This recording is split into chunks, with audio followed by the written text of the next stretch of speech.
It's been several months since my last Blu-ray haul. I have picked up some films over the last couple of months, as well as the contents of this box, which if you've seen the thumbnail, well, you know what the contents of the box are going to end up being. With all that said, let's go ahead and get started with this. First things first, we have this multi-pack DVD for the Crow sequels.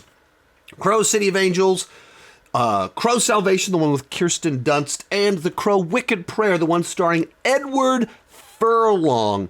Now, I kind of, throughout this year, have been on a bit of the Crow kick because the new one was coming out. It was the 30th anniversary of the original, so I finally decided to watch all of the sequels, and then I kind of was like, became fascinated by them, so I actually watched them a second time, and so bought the DVD and everything like that to explore this world and see all of the bad sequels before we got the disappointing remake, all of that fun stuff. But not even an interesting version of the DVD or anything like that, just the cheapy multi-pack so that I could give all of them a watch. I was thinking about doing a ranking.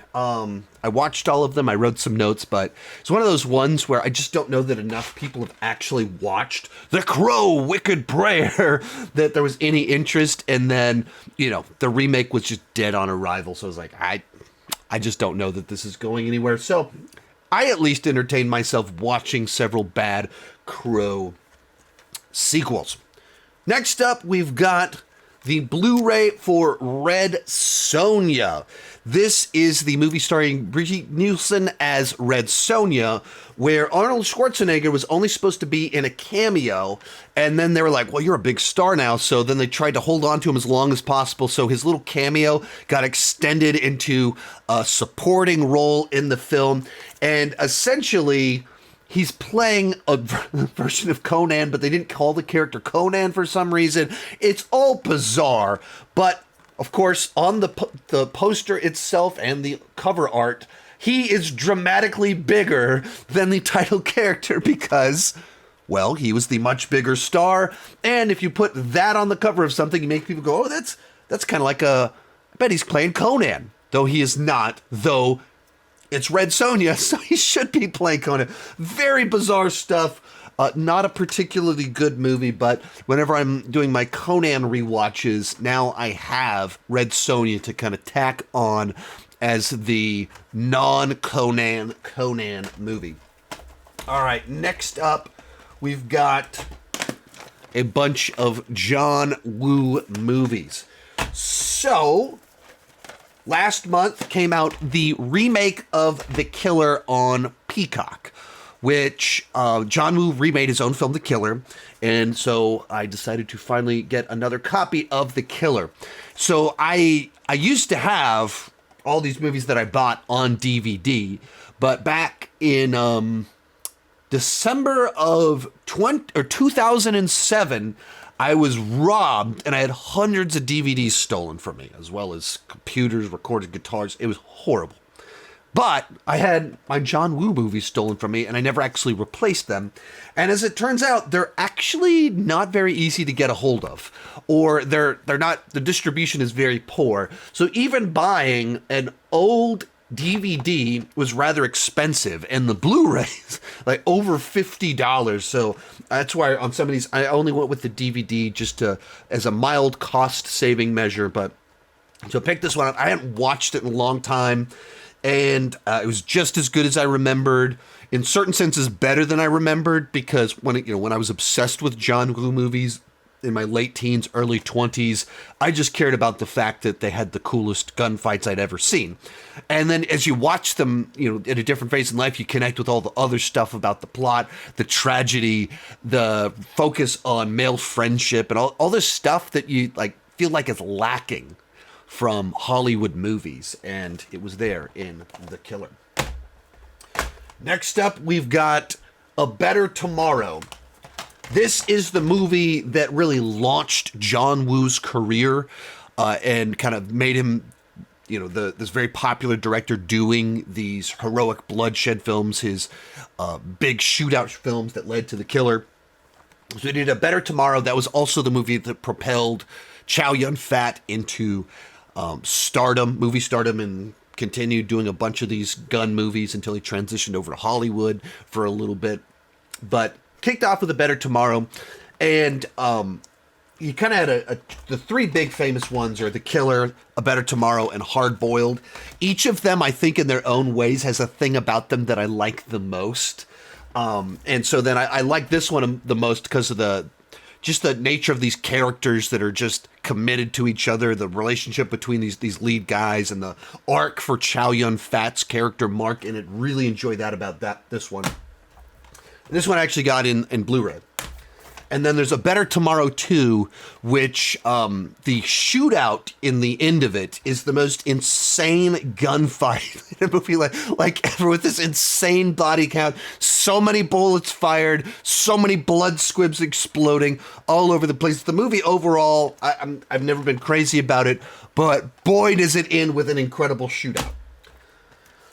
And then we have Hard Boiled, which just talking about a movie that has non-stop, insanely awesome gunfights, Hard Boiled is the movie. It's like the one that it just has so many awesome, iconic shootouts, awesome shots, and so many of the things that when John Woo transitioned over to Hollywood that he became known for, the coolest shots in Hard Target, the coolest shots in Mission Impossible 2 and Face Off, they're actually from Hard Boiled. Like, he did them first in Hard Boiled, and then he just copied himself later on in those other films. But it is crazy cool action movie. All right, as we make our way through odd things that I purchased, this one is a bit of a tragedy right here. Time Cop 2. Picked up a DVD of Time Cop 2, but it is not region coded for the United States. I did know that when I purchased it.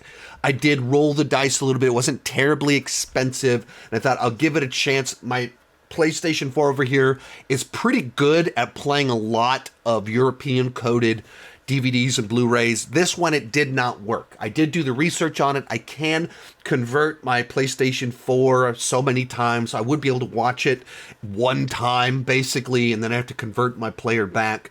But it was sad. It's got Jason Scott Lee, who starred in Dragon, the Bruce Lee story, and then it has Thomas Ian Griffith, the Terry Silver from Cobra Kai, from Karate Kid 3.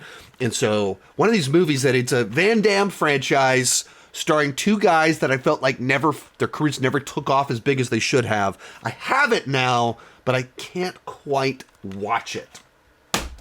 Final one in here, Enter the Dragon, of course, the classic Bruce Lee film. It was on sale and I didn't have it on 4K, and so it was like perfect time to pick it up. Why not? So now I have it on 4K. You know, it's basically the movie that launched martial arts films in Hollywood, and if you don't realize this about Bruce Lee's career, he was not famous in the United States. Like he was like a TV side character on the Green Hornet in the United States, and then he became globally famous for making like 3 movies. And then he finally got his big Hollywood break, and he died before it came out. Like, all he ever wanted was Hollywood fame. He finally gets it and dies before the movie even comes out. And he becomes, quite literally, 50 years later, the face of that genre, the legend of that genre. Everything he'd always wanted, he got it. Really, with just one Hollywood movie. And he died before he got to see any of it. Just like one of these crazy Hollywood tragic stories. But, you know, the movie that started so many of the trends, the tropes of the martial arts genre, Enter the Dragon, and just one of the best of the genre as well. Final thing to talk about on here that I picked up. I stayed up late to try and grab these bad babies right here. Had an alarm set, was right there when the store opened. Went to buy them, and it took me 50 minutes from being on their website and clicking refresh, trying to get in to get access to these. And then I was able to get them in my cart. And then it took like 40 minutes from getting them in my cart to actually being able to process my order, I got myself some Alien Romulus Reebok Alien Stompers. So if you don't know, in the movie Aliens, Ripley wears a pair of these gigantic knee-high Reeboks, Alien Stompers, and they released them back in 2015.